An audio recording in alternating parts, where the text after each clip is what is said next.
on est dans le Marais. C'est un quartier que j'aime beaucoup, qui est en plein cœur de Paris. C'est un immeuble très vieux, c'est un immeuble qui date du XVIIe siècle. Moi, j'ai pas du tout, bien sûr, voulu rester dans ce style. Moi, je suis vraiment dans mon époque.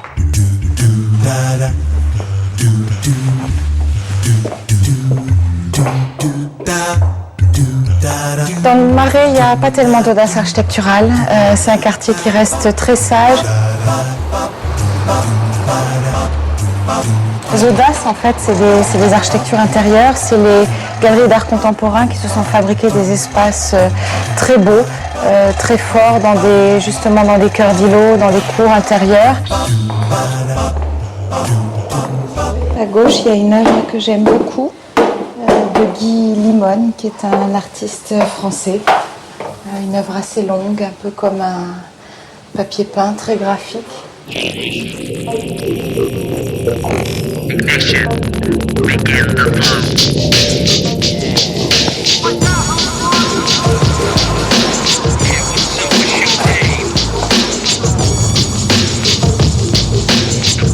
Il y a plusieurs quartiers dans Paris où il commence à y avoir beaucoup d'architecture contemporaine.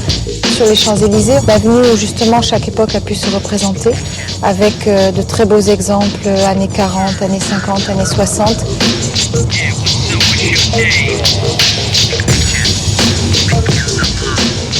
Quand on me dit qu'il ne faut pas trop faire une architecture à la mode, c'est quand même quelque chose qui me choque parce que l'architecte doit avoir à la fois un recul par rapport à l'époque dans laquelle il est, mais à la fois il doit être dedans et je pense qu'il doit exprimer son époque au travers de son architecture. Là, ça c'est un très bel immeuble qui est d'une grande simplicité, d'une grande pureté, mais en même temps qui s'affirme et qui n'a pas peur justement de s'affirmer à côté du bâtiment haussmannien qui est à côté. Alors là, on voit justement le C42 que j'ai terminé au mois de septembre et puis tout à côté, un bon exemple, je pense, de ce qu'il ne faut pas faire.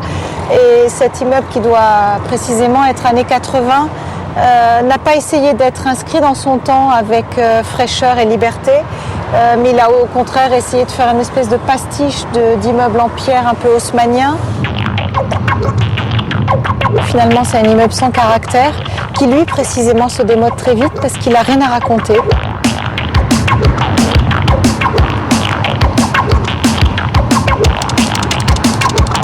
Alors, le quartier qu'on voit au bout, c'est le quartier de la Défense.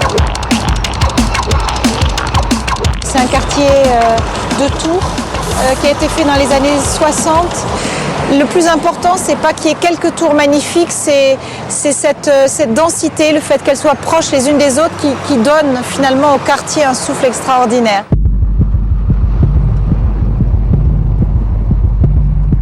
C'est par ici que je vais bientôt construire une tour. C'est un concours que j'ai gagné il y a un mois ou deux. C'est vrai qu'une ville, il faut sans arrêt l'adapter en fait à ses usagers et aux nouveaux usages, aux nouveaux besoins.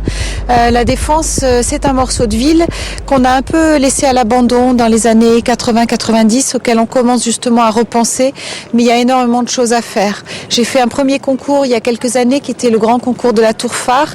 C'était un des premiers concours emblématiques où il y avait une vraie envie d'architecture pour renouveler le quartier.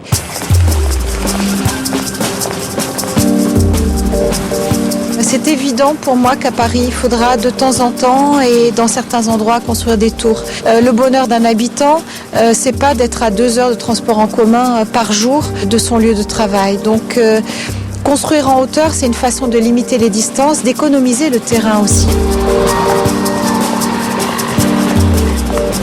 Paris, c'est ma ville, c'est une ville que j'aime, mais à la fois, bien sûr, je suis architecte et donc c'est une ville qui m'étouffe parce que je sais que l'audace architecturale, on ne peut pas la faire partout. Je pense qu'il faudrait quand même plus d'audace, il faudrait plus d'architecture contemporaine à Paris, mais par exemple, je sais qu'ici, elle est ouverte, qu'elle est possible partout et qu'on peut vraiment construire dans une grande dimension avec vraiment des terrains, des sites qu'on peut prendre à bras le corps. Tout est vraiment possible ici.